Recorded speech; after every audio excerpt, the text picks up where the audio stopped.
Welcome to Ceasefire, where civics meets civility and engagement meets empowerment. Ceasefire is hosted by former Bernie ISD trustee and owner of the Bernie Bookshop, Dale Adams, and by former Bernie City Council member and local insurance agent, Ron Cisneros. Ready, aim, ceasefire. Good morning, Kendall County. This is Ceasefire. My name is Dale Adams. And I'm Ron Cisneros. And today we're going to talk about the branches of the federal government and which is the most powerful. And I would add, which should be the most powerful. That's right. Yeah. So, let's start with that. Which one should be the most powerful? The one that tells the others what to do. That's right. And that would be? The legislature, Congress. There you go. And so I just want to add to that. How do we know this? Well, when you go back to the early days of the Constitution as they were putting it together, the original Constitution, without the Bill of Rights, without any of the amendments, the portion that related to the legislature took up more than half of the original text. Right. All right. There were 10 sections to that. If you read all of that, it tells you, okay, we're going to give them the power to declare war. We're going to give them the power to coin money. We're going to give them the power to do treaties. We're going to give them the power to create the judiciary. I mean, all sorts of powers. Immigration law starts with them. And then you get to the executive branch, which is Article 2, and there are 4 sections to that. And then you get to the judiciary branch, and there are 3 sections to that. And those 3 sections probably make up all the texts that are in just one section of the executive branch. I mean, there's just so little said about the judiciary and so much said about the legislative branch. There's no question, if you go back and you read any of the Federalist Papers from Hamilton or Madison, and they're all arguing that everything is with the legislative branch. Right, it's all about the legislature, And you have to bear in mind, too, you got to go back into their time. They had just fought a war of independence. They had just they lay out in the Declaration of Independence all of these assertions about how awful the king was and how he wasn't doing anything properly. And so these guys, they don't want a strong executive. They don't want an out-of-control judiciary. They want a powerful legislative branch that represents the people, and its power comes from the people. And so that's how we know that that's where all of the authority and all of the power rests. Right. And that actually also comes out when you look at, first they tried the Articles of Confederation, which had minimal executive powers. They really wanted as little as possible on the executive side. Mm-hmm. And then that fell apart and it didn't work. And so they did the Constitution, and they gave a little bit more to the executive side, but they were holding back as much as they could. Yeah. But if we ask that question, if we walk up and down Main Street right now and we said, hey, which branch of government do you believe is the most powerful? Not which one should be, but which one is. Yeah. I think most people are going to choose the executive, and then the second most popular answer will be the judiciary. Not the legislative. And I think that people would say the judiciary because a lot of Supreme Court rulings have to do with or deal with immigration or abortion or tariffs. And so depending on which side you're on, and generally it's the losing side of a debate, you're going to feel like the Supreme Court is policy making. Right? And so, again, I think most people would pick executive first and then judiciary second, and then the branch that does have all the cards, they would pick last. Yeah. And it's interesting how that happened. It's been a long, long process with a few bumps here and there, but it's definitely gotten to the point where the legislature doesn't do much, and it follows the lead of the others quite a lot. I think a good thing to bring in here is talk about what each branch does from a theoretical standpoint rather than just the way the specifics described in the Constitution. When I look at the legislative branch, it writes laws. I mean, that's really all it does. Mm-hmm. But it actually has 3 types. One is it tells the executive what to do. These are the laws that we have to follow, and it has to execute and do things. Another thing it does is it allocates funding, which is separate from writing laws. They are laws, but everybody that gets money in the government, it has to be okayed and actually the process started in the Congress. And so that's huge. You would think that would be the controlling. That's the purse strings. They should be able to tell anybody what to do because they get to give people the money. Right. And then the third thing they do is they have executive oversight, which specifically puts them over the executive in that they can call the president, they can call people before Congress to have inquiries and all kinds of stuff. And so their functions are all huge. It's just a matter of using it, I guess. Right. And then the executive basically just does what the legislature tells them to do. They really don't have a purpose other than that. Now, they can take a lot of leeway, and over time they've acquired a huge amount of leeway. But really all they do is do what they're told. And then the judicial, I mean, people talk about them setting laws and stuff. All they actually really do is decide who wins in an argument. Mm-hmm. Because nothing happens in the Supreme Court or any court that isn't based on two people coming together and having an argument. And then the judges say, okay, you're right, or you're right. And so the executive and the judiciary have very simple roles as far as their power goes. But they've taken them and run with them. Yeah. And I think that to some extent, I better be careful there, some Americans are okay with that.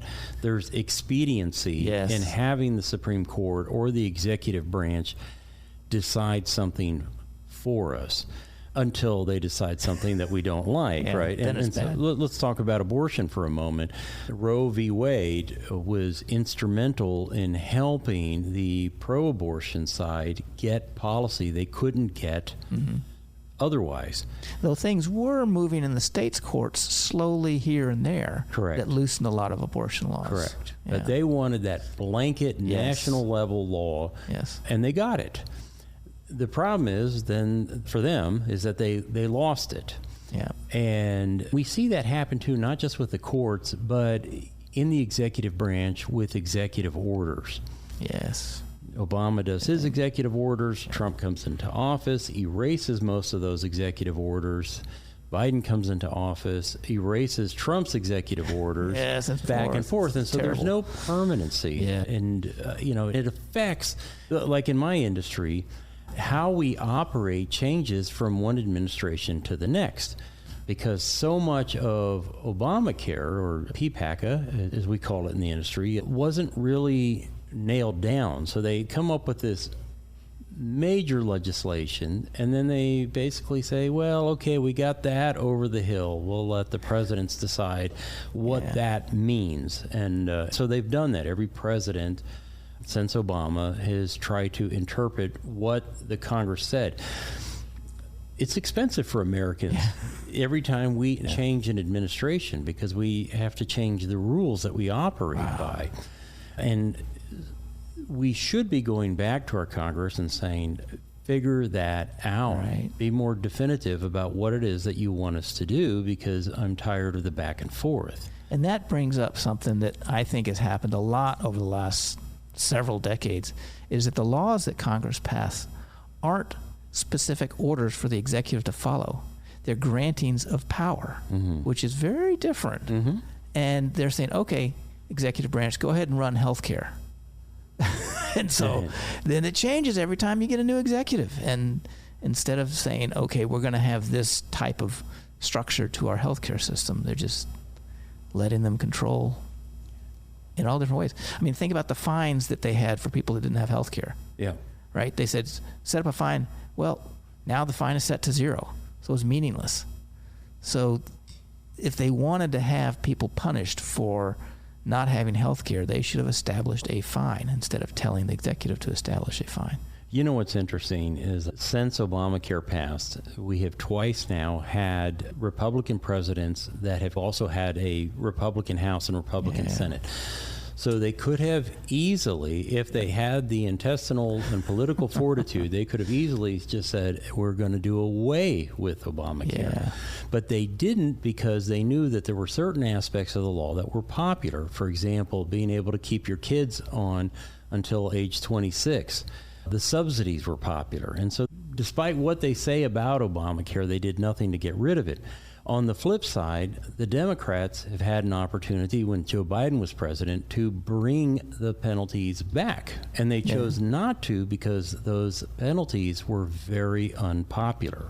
Those penalties were necessary to continue the subsidies. And yet they chose to not think long term, but think short term. And so we end up with, this inability, this gridlock, and nothing happens. We have, an ineffective law.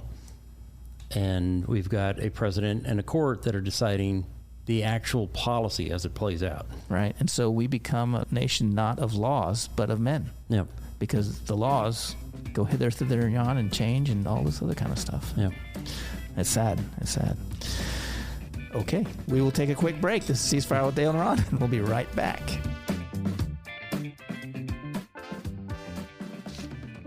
Bernie has its own bookshop. In fact, it's called the Bernie Bookshop. Hi, I'm Dale Adams, inviting you to get lost. Get lost in a good book in our relaxed and casual atmosphere. We have a wide and eclectic selection in the Bernie Bookshop. We pride ourselves on finding what you are looking for. We do author meet and greets, host writing workshops, and can connect you with a good book club. And your young ones will absolutely love our kids section at the Bernie Bookshop. And while we want you to get lost, we're easy to find, as we're in the heart of Bernie at the back of the Richter Tavern building. We are the Bernie Bookshop.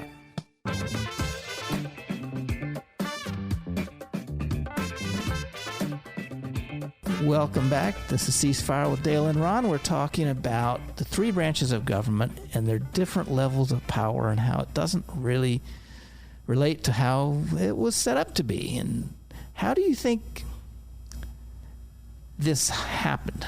How did this process end up in this situation? I think one is that in the early days of the Republic, the presidents, we're talking about Washington and Adams and Jefferson, I think they respected the original vision of their branch. Mm-hmm. They were instrumental in helping write that Constitution. And so they knew what their intended role was. I think over time, we got presidents like Theodore Roosevelt and Woodrow Wilson and Franklin Roosevelt, Lyndon B. Johnson. You may not like these answers. So the next two answers, Obama and Trump, have really expanded the powers of the presidency. And then so they see their role differently. Yeah.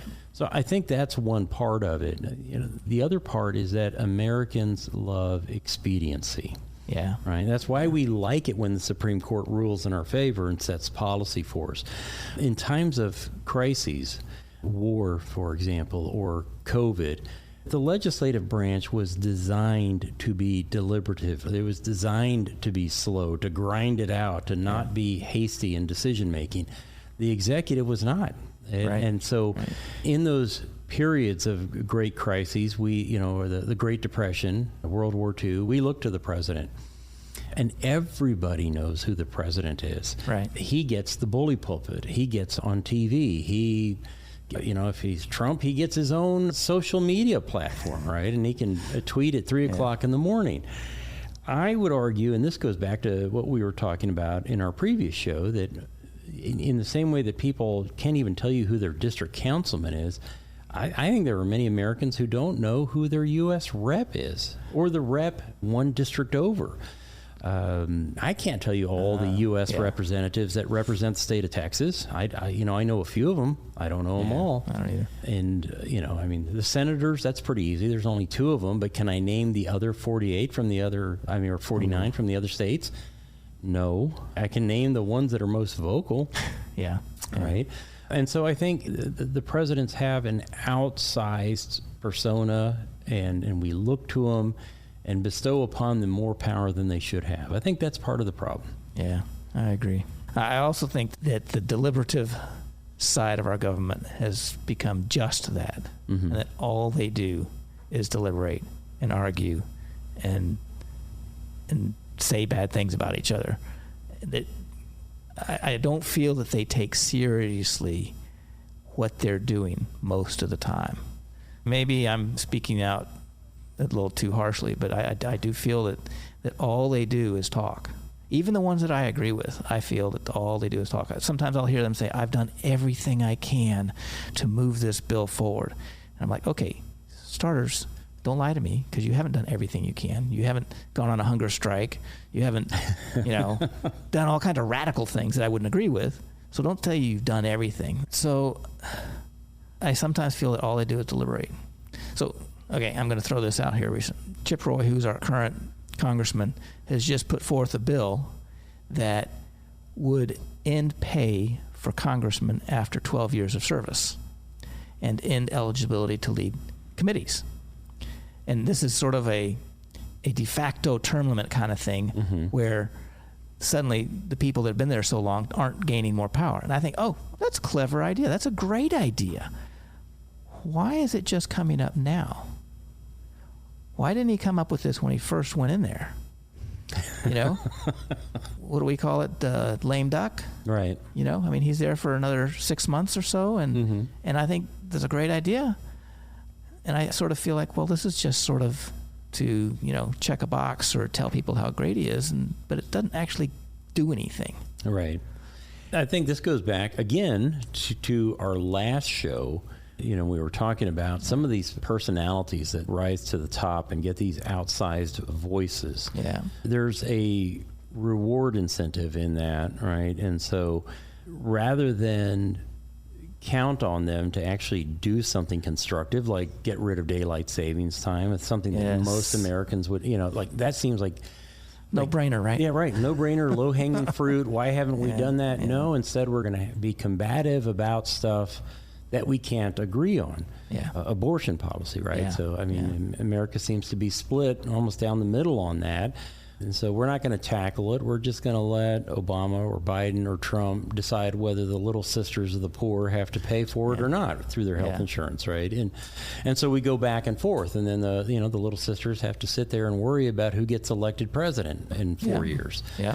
Yeah. Rather than have a strict adherence to the Constitution and say, well, there's actually no mention of it. So the current layout that we have, which is let New York have it, and Texas, if they decide not to have it, well, they don't have it. But that, for whatever reason, we gravitate towards the combat. Right. And that's all the legislature does. And so that's why the executive steps in and says, we'll make all the decisions. And then under Woodrow Wilson, they expanded the administrative side of the executive branch to where within the executive branch, you actually have legislative groups, like these boards of different committees and whatnot, and you have judges within the executive branch. And so the executive branch has almost created a whole system of government within itself, where it makes all the decisions, it makes all the judgments, and it executes everything. Yeah. And some people call that the administrative state. I'm not sure that's the right name for it, but it has definitely played a role, I think, in displacing the legislative side of our federal government. Yeah. And I think, we've tackled the why in the presidency and how it is very different today from what it was 250 years ago. We've looked at the courts and how they've changed. And in both cases, both entities are stepping in where the legislature has just failed to act. But ultimately, I'm going to tie this back to the American people. Right? Because the Constitution hasn't failed. Right. It still says what it says, right? It has not changed. What's changed is what we're willing to accept, right, from our representatives. Yeah. Right? And so we're basically saying, I'm okay with this because I'm going to keep electing the same people over and over and over again, the same personality types who are combative. And again, this is going right back to last week's show, right?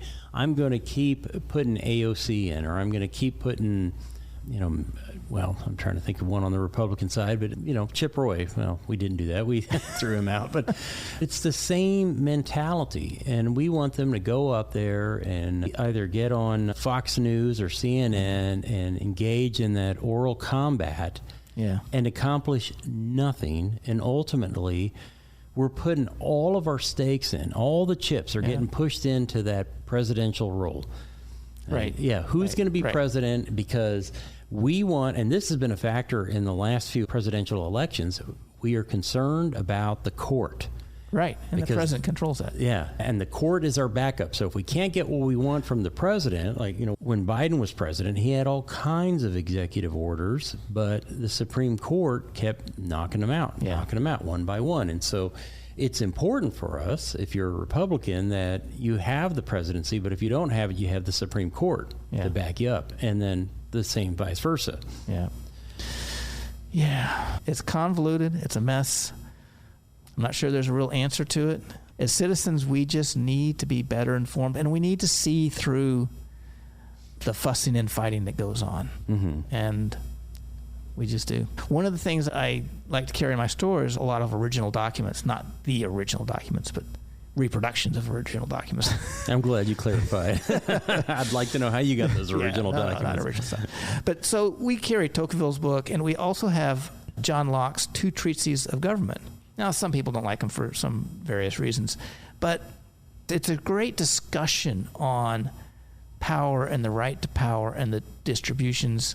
And reading something that was written a couple hundred years ago forces you to sharpen your mind so that you really have to think about what you're reading, because it's written a little bit differently, And so I've read a couple of these older writings, and I really enjoy it because it forces me to think about it deeper. So we've got a variety of them, and John Locke's book's one of them at the Bernie Bookshop.